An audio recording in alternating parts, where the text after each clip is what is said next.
talk about that. We're going to talk about the Buffalo Bills signings. We're going to talk about some of the things that we didn't get to talk about the schedule yesterday. There's a lot of things to talk about right here on Believers Talk. So let's start it off on the right foot, as we always do it. Ladies and gentlemen, welcome to Believers Talk. My name is Joe, and welcome to this schedule edition and signing edition of Believers Talk, where we go over every single Buffalo Bills draft pick that is signed so far and what that could mean heading into the future for the Buffalo Bills. And we talk some more schedule. I know we were all excited about the release of the schedule yesterday. We can talk more about the Buffalo Bills schedule. I've already released 2 videos on it. Happy to talk about it live right here. Hey, Angry Buffalo sports fan, glad that you can make it in here. I posted on Twitter maybe half an hour ago that I was going to go live again tonight. Again, had so much fun last night. Let's do it again. Let's rerun it and have a good time. Again, guys, we're going to talk about the Buffalo Bills signings. And the Buffalo Bills are ahead of the curve, guys. Definitely ahead of the curve. Hey, Juan. Hey, Evil Crazy. Glad you guys can make it in. The Bills are making it happen. Let me fix my camera here, guys, so you guys can see the background. We can have a good time. All right? Again, thank you guys for joining me. While you're in your head goes tag, make sure you hit that thumbs up button. Let people know we're here. Share this video for other Bills fans to see. Hey, we're here Friday night talking some Buffalo Bills football. How else would you rather start your weekend? Guys, do not forget that it's Mother's Day weekend as well. Make sure on Sunday you wish your moms a happy Mother's Day and show them some love. But right now, we're going to show our love to our Buffalo Bills. Again, thank you guys for joining. Make sure you hit that thumbs up button.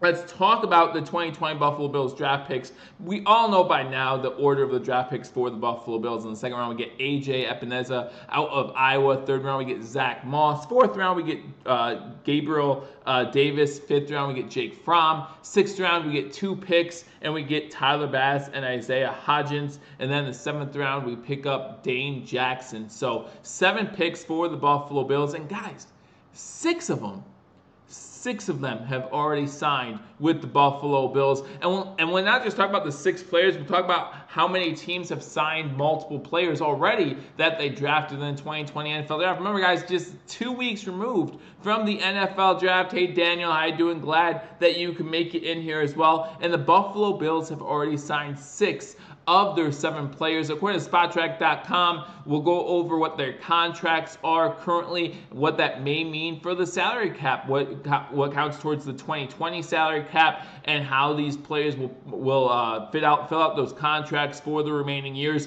All of them are 4-year contracts, as most rookie contracts are. Of course, you get that fifth year option with a first-round pick, but we didn't have a first-round pick this year, right? So we're just waiting on 1 draft pick to sign, and that's Zach Moss. And before you think that there's an issue there really isn't. Any Buffalo sports fan comes in and says, what's my thoughts on Gore signing with the Jets? Do I think he'll help the rookie running back like he did Singletary and help improve the Jets locker room? You can't help but think that a leader like Gore is going to help out wherever he goes, right? Frank Gore is a great football player, great football mind, great football presence, and he's going to be good no matter what locker room he's in, right? Whether it be with the Bills last season, Devin Singletary, or the Jets. Go Bills. Hey, Joe Nelson, glad that you can make it. We're doing great, man. It's a Friday night. Again, hope you guys are starting off your weekend the right way. Hope you guys enjoy another weekend. I know for some of us, you can't tell the difference anymore, right? You're staying at home due to everything going on with this pandemic, and I hope that you all are being safe out there, right? I hope that everyone's staying healthy. I know that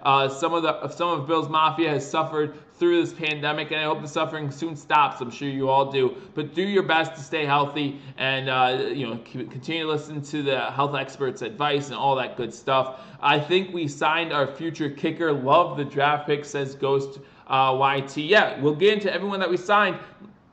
Like I said, we signed 6 of our 7 draft picks. The only one we have not signed as of yet is Zach Moss, running back out of Utah. And again, we're not concerned about that yet, right, guys? We're not going to be sitting here saying, oh, Zach Moss is the last one to sign. Well, as I'm going to tell you, there are still a lot of teams that have not signed their 1 draft pick, right? Let alone the Buffalo Bills signed 6 out of 7. In fact, there are only 4 teams that have signed more than 1 of their draft picks so far. So it's pretty incredible what the Buffalo Bills can do. And as I said in the intro, and as I'll continue to say, in a year where the preseason activities might not be as as plentiful as they have been in previous years. It's very important that the Buffalo Bills and other teams sign these players as soon as they can. Try to get them acclimated to the culture of Buffalo. They might not be able to come to Buffalo yet. They might not be able to sit with their teammates yet, but they are able to say, I am a Buffalo Bill. That's one thing they don't have to worry about. That's one thing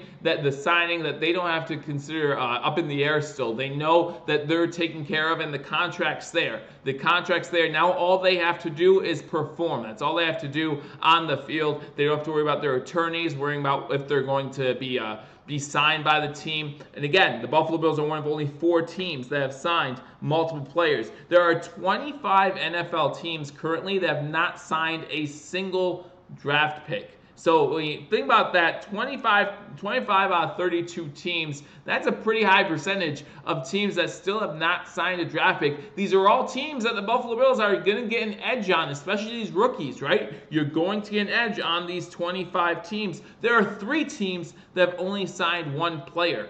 In fact, out of all the second-round picks, there are only 3 second-round picks that have signed with their team, according to Spot Track. You look at those 3 teams. Those 3 teams are the Buffalo Bills with A.J. Epineza, J.K. Dobbins, and then Josh Uche from the Patriots draft pick. So those are the only 3 players that were drafted in the second round that have been signed so far. So it's definitely a good sign for the Buffalo Bills. The Bills are making sure that they take care of their players, make sure they take care of their draft picks. So let's take a look. Hey Karen, how you doing? Excited to see that Epineza brings to the defense. Absolutely, me too. What a great pickup the Epineza pick was. We can't speak highly enough about that pick. And let's talk about what he's going to be getting paid, guys. The Buffalo Bills signed A.J. Epineza to a 4-year deal. The total value of that deal is $5.8 million. That hit in 2020 is going to be just a little bit over $1 million. Talking about $1,068,000 for his first year with a $1.8 million signing bonus. So a pretty good first year there, making that $1.06 million in cap space, and then that $1.8 million signing bonus. Now that signing bonus can be split up between the 4 years, probably evenly, if you will. So probably gonna make somewhere between $1.25 and $1.5 million this year alone. And again, the total for that is 4-year, $5.877 million. Now, if you don't know, there are caps on how much money a player can be signed for depending on when he was drafted. Daniel comes in. It seems that for some reason there's more flexibility in the contracts for the 3rd-round picks, and they are usually the last players to get signed because don't want to leave any money on the table. And the running back position is one of those sexy positions, right, where depending on how much other players get signed for, that's what he's looking out for. So you see J.K. Dobbins get his money in the 2nd round. Well, that's something that Moss is going to look at and say, okay, how much less should I be making than J.K. Dobbins? Swift hasn't gotten his contract yet. How much is he going to sign for? I believe there are some other 3rd-round running backs drafted. How much do they sign for? And that's what Zach Moss wants to know. That's what his attorney wants to know. His agent, I should say. His agent wants to know is how much money are these guys going to sign for that were drafted around him? So that way he knows what's the top dollar. So I do agree that it is kind of a quirk in the CBA that every team has to deal with. It will get done before training camp. Used to be that the 1st-round picks were always the last to sign. You're right. When it was unlimited contracts, whatever the case might be, the 1st-round picks were always tough to sign. But guys, right now there is only 1 1st-round draft pick that is signed. I forget which one it was as I was looking at SpotTrack.com. So most of the 1st-round draft picks haven't signed yet. Again, we still have 25 teams that have not signed a single draft pick. We only have 3 teams that have signed 1 draft pick, and we only have 4 teams that have signed multiple draft picks. Again, those 4 teams being the Baltimore Ravens, the Buffalo Bills, the Miami Dolphins, and the New England Patriots. So how about that? Out of the 4 teams that have signed multiple of their draft picks, 3 of them in the AFC East. So again, getting a head start on some of the other teams, not necessarily in our division. Hey Anthony, how you doing? Glad to see you in here, man. Glad that you guys are all in here again. Make sure you hit that thumbs up button as you join me for this Friday night edition. Again, a little breaking news, right? You talk about A.J. Epineza signing today. You talk about Gabriel Davis signing today. 2 of them signed today. And then you talk about everyone else signing yesterday, minus our 3rd-round draft pick, Zach Moss out of Utah. So you had A.J. Epineza and you had Gabriel Davis signing today. Yesterday, everyone was so excited about the schedule, they didn't think about it, but you had Jake Fromm, Tyler Bass, Isaiah Hodges, and Dane Jackson all signing yesterday. So again, the Buffalo Bills maybe a step ahead of some of these other teams when it comes to these rookies. Get those playbooks out to them, right? Get them studying the playbook. Let them know what's going on in Buffalo. There are certain things that you can and can't do as a player before you are signed. Now, a lot of those things are physical, right? You can't participate in OTAs. Well, right now there's no OTAs. At least the physical part OTAs are not happening. We know that they are doing some special things with Zoom meetings and things like that for these OTAs to take place. At least the players can learn the plays, get to know each other a little bit more, and get that team camaraderie built during those Zoom meetings and things like that. There will become a time when we can get back on the field, right? And it's going to be crucial that these players know as much as they can going into those drills. On the field play, we're going to see how much that on the field play matters, how much that training camp and the OTAs and all that matters this season, because they're all going to be cut short. They're all going to be cut short. I mean, we're talking about the possibility of the season being cut short. That obviously means that the preseason is going to be cut short, if not OTAs and your training camps and all that stuff. Those are going to be cut short as well. So it's very important to these teams that you sign these draft picks as soon as you can. Do you know how much they signed Bass for? I do. At least according to Spot Track, I do. So let's go to the Gabriel Davis signing. Again, another signing today, 4 years, wide receiver out of Central Florida. Signed a 4-year, $3.994 million contract. So basically a 4-year, $4 million contract. $699,000, that's the signing bonus. $784,845 is part of the 2020 cap hit. So if you include that with the signing bonus, gonna make somewhere around $1 million this season. Then you go Jake Fromm, signed in the 5th round. Georgia, we signed him to a 4-year, $3.5 million deal, $685,000 of that due to him this season. No signing bonus for Jake Fromm. Go down to Tyler Bass, as was just asked for by Ghost. Tyler Bass signed a 4-year, and again, guys, I'm getting all this from SpotTrack.com. Go to SpotTrack.com for all of your contract news. I like to kind of give you a little teaser like Ghost. You see that? I was getting ready and then nope, pulled it back. I don't have commercial breaks, but I'm going to do that for you to make sure you guys get up for it, and then wait till the next 10 seconds. So Tyler Bass signed a 4-year deal worth $3.479 million, $656,000 of that this season with a $184,000 signing bonus. So that is what Tyler Bass signed for, kicker out of Georgia Southern. You go down to Isaiah Hodges, our second 6th-round draft pick, signing a 4-year, $3.4 million contract, $649,722 this season with a $158,000 signing bonus. And then Dane Jackson signed a 4-year, $3.376 million deal, $630,000 of that due to him this season. So those are the Buffalo Bills draft picks. Again, the Buffalo Bills signed all but one draft pick so far, and those are the numbers. So we could talk a little bit more about that. Let's talk a little bit more about that NFL schedule, right? We've had some time to think about it. We want to know, what is your opinion on the NFL schedule? If you weren't with us yesterday, what game are you looking forward to the most on the schedule? I am a huge fan of that Patriots game, Week 8. Again, that's something that the Buffalo Bills need to do. They need to beat New England. That game is in Buffalo. So you need to be able to win that game and prove that you are the front runners in the AFC East. But the game I'm most looking forward to, as I was thinking about it this morning, as I was driving to work, the game I'm most looking forward to is the Houston Texans at the Kansas City Chiefs, Week 1 on Thursday night football. I just can't wait for that game, because that means football has started and we're ready to go. And that means that, at least to some degree, things are beginning to get back to normal. So I really can't wait for that to happen. I think that it's going to be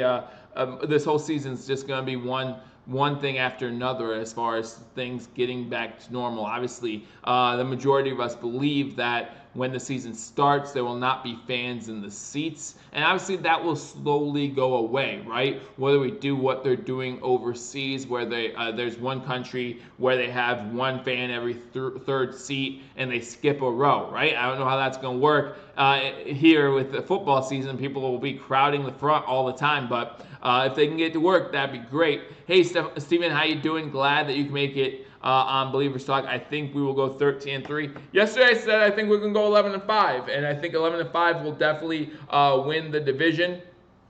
And I think that will be good enough for at least a 3 seed. So I'm excited about that potential right there. Again, guys, if you haven't hit that thumbs up button, I would really appreciate it. Help let people know we're here again. Share this video. Let them know we're spending our Friday nights talking about Buffalo Bills football. Again, if you just joined me, 6 of the 7 draft picks for the Buffalo Bills have signed.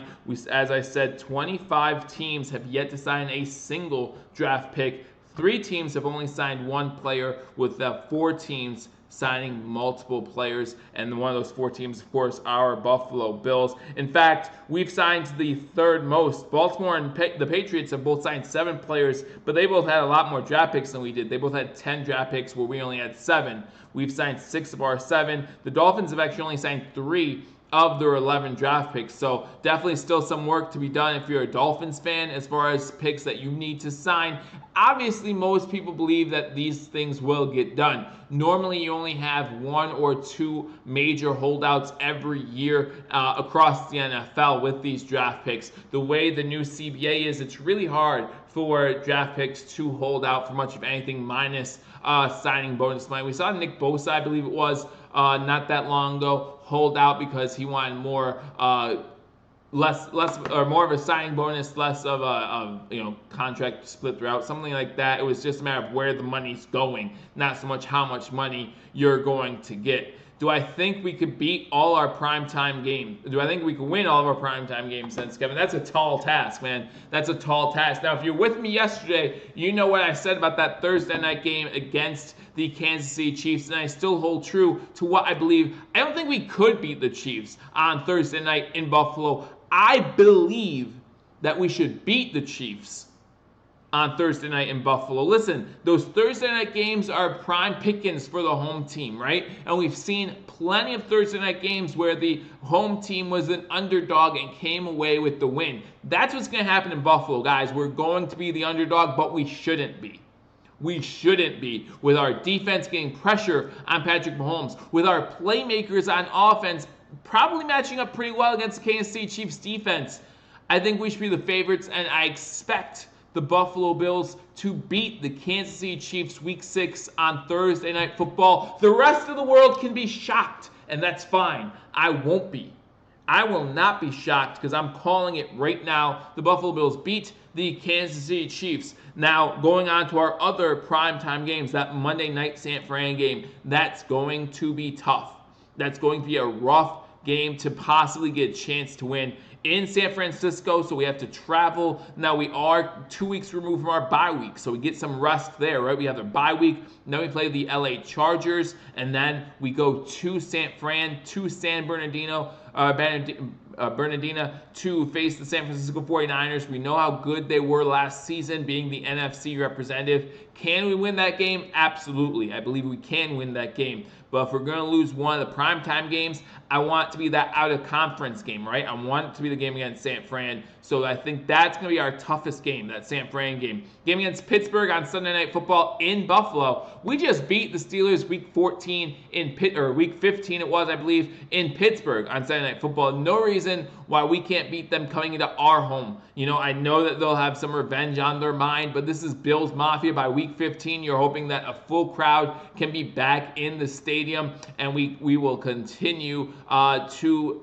to impress, to show out. With the Bills Mafia, one of the best teams, best fan bases that's showing up at away stadiums. We always sell our home games, so hopefully this will be a big-time Bills game. Maybe we'll have our own version of the terrible towel for this game. That would be a lot of fun. We know Pittsburgh travels well, too, so they'll have a presence at New Era Field. But, man, I hope the Buffalo Bills Mafia really show up for this game.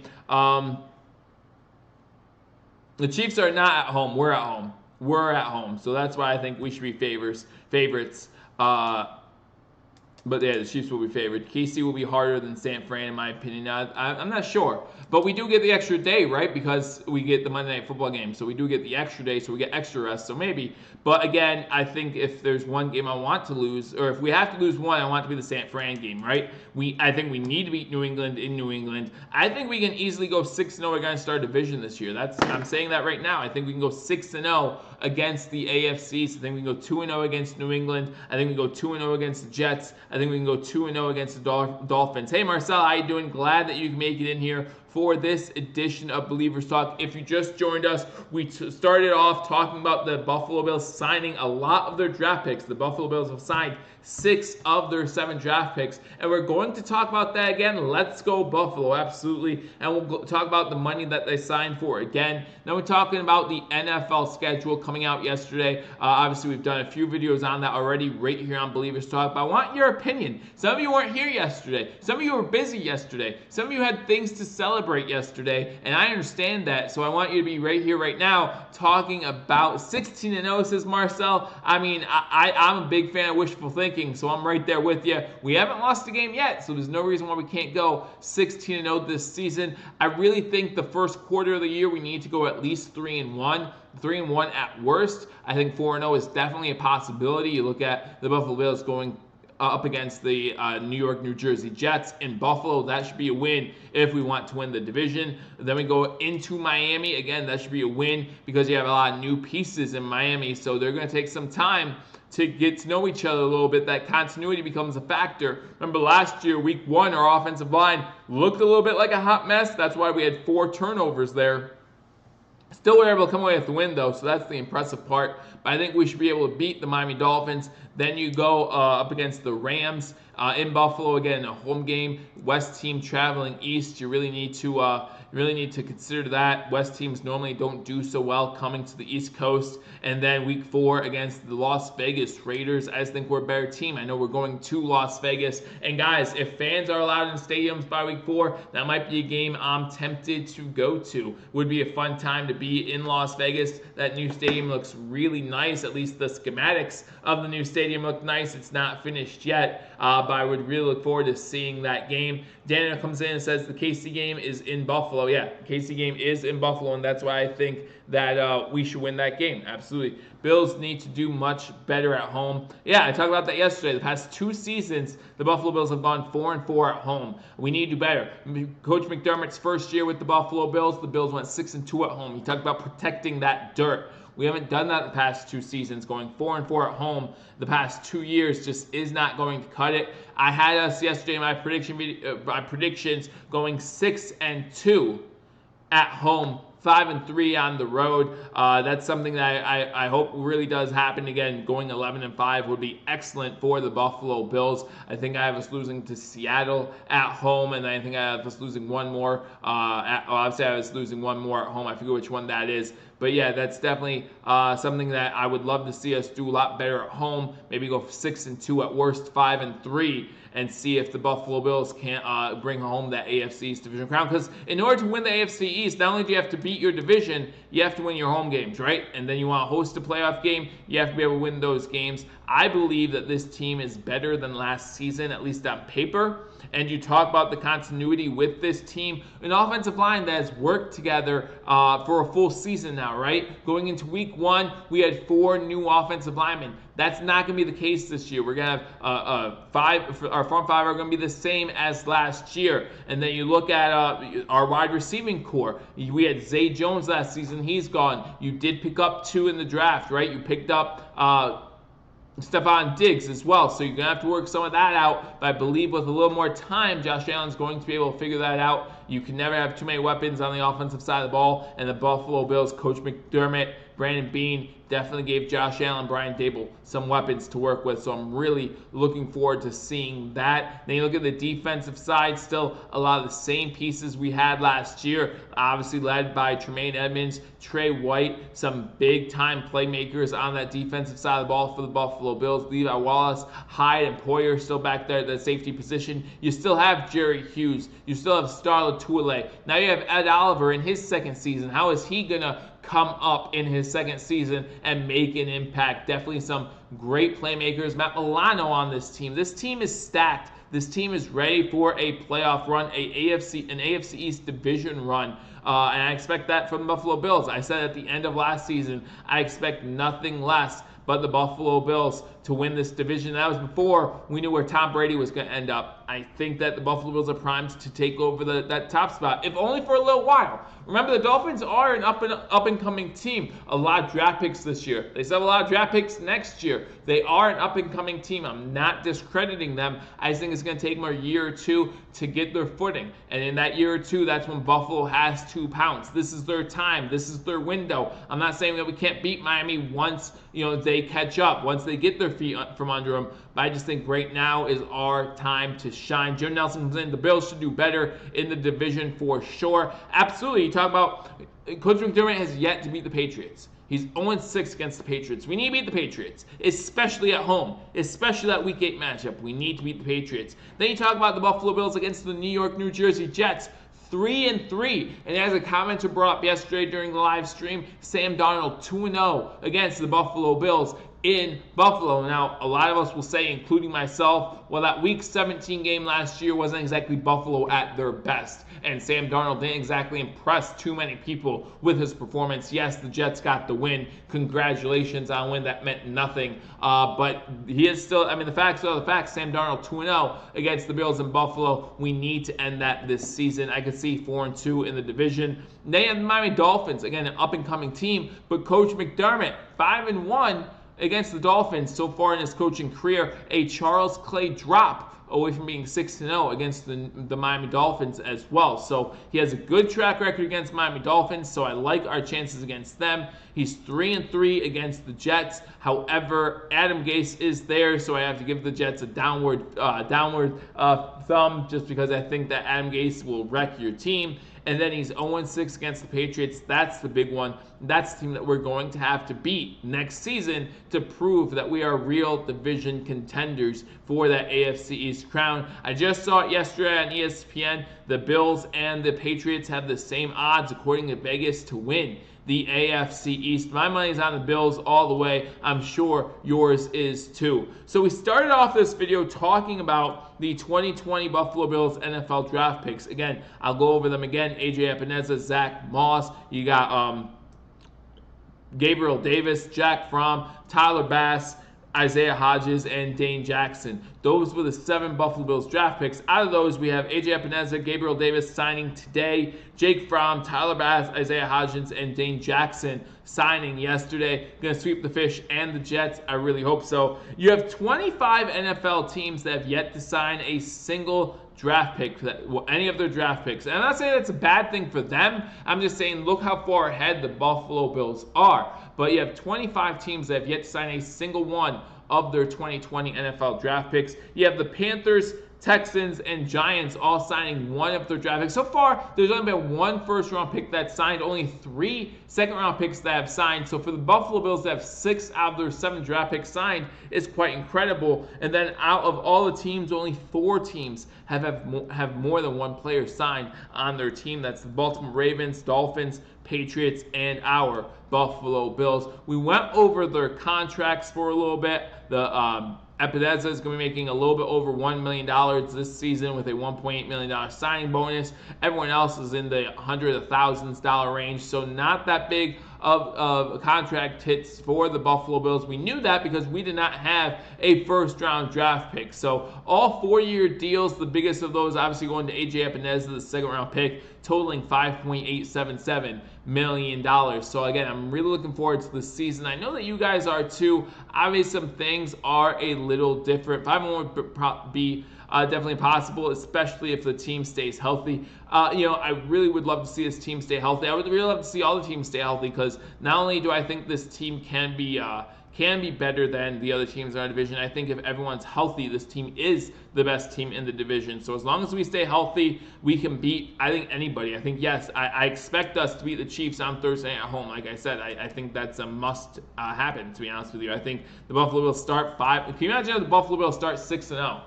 Think about the teams we beat. If we start 6-0, think about the teams we beat. We are 2-0 against the division if we start 6-0. We've beaten the Titans, who were in the AFC Championship game last year. We've beaten the Chiefs, who won the Super Bowl last year. And then we've gone out west and beat the Raiders in their new stadium. If we start 6-0, everyone's going to start recognizing the Buffalo Bills' potential, and we're going to talk Buffalo Bills Super Bowl run. That's how impressive it would be if the Buffalo Bills start off 6-0 next season. But let's not count our chickens, guys. Let's start 1 week at a time. So let's look at that week 1 matchup against the New York, New Jersey Jets and think about them and say, hey, we need to beat them. This is going to be in Buffalo, so let's give Sam Darnold his first loss in Buffalo. Again, Sam Darnold 2-0 in Buffalo. Let's put a stop to that right now. But again, guys, I hope you guys are enjoying your Friday evening. I hope you guys are all staying safe. I just wanted to get on here, go live for the breaking news. Again, the Buffalo Bills signing 6 of their 7 draft picks so far. The only one yet to sign, Zach Moss out of Utah. So again, if you haven't already hit that thumbs up button, hit that thumbs up button. If you're watching this on replay, let me know what you think about all 6 signings. Let me know when you think we're going to sign Zach Moss. Again, nothing to be concerned about right now. Hey, Thomas, how you doing? Glad that you're in here. Glad your blow-up doll can be in here too. If you and your blow-up doll can just hit that thumbs up button for me, I'd really appreciate it. But let me know what draft pick you're happy that we signed the most, and then also, when do you think Zach will sign? When do you think Zach Moss will sign? Do you think it will be later this week, next week? I think it's very important to have him sign as soon as possible so we can start working on those OTAs, getting him ready for the 2020 NFL season. And again, Epineza, you know he's going to make the 53-man roster. At least it looks like that way. Zach Moss, you know what plans are for him to make the 55-man roster as well. You look at Gabriel Davis. Plans are for him to make that roster. Jake Fromm, is he going to make the roster? We don't know. But the sooner they get the playbook, the sooner they can start talking to the coaches, the sooner that they can start talking to their other players, the better it will be for our Buffalo Bills. So again, guys, thank you for joining me on Believers Talk. Let's go Buffalo, as Timothy said. I look forward to joining you guys again sometime this week. Obviously, you guys know every Thursday night I go live at 9:30. Just thought we'd have a little bit of fun here on Friday night. Always appreciate you guys joining me for these videos. I hope you guys had a good time. I always have a good time hanging out, so I look forward to talking to you all soon. And hopefully there's more breaking news. Hopefully we can sign Trey White to that contract extension and get me on here. More excited than you've probably seen me in a long time. So I look forward to talking to you all soon. Enjoy your weekend. Again, wish your mothers a happy Mother's Day. Don't forget it's Mother's Day weekend. I look forward to talking to you all soon. Until I do, go Bills.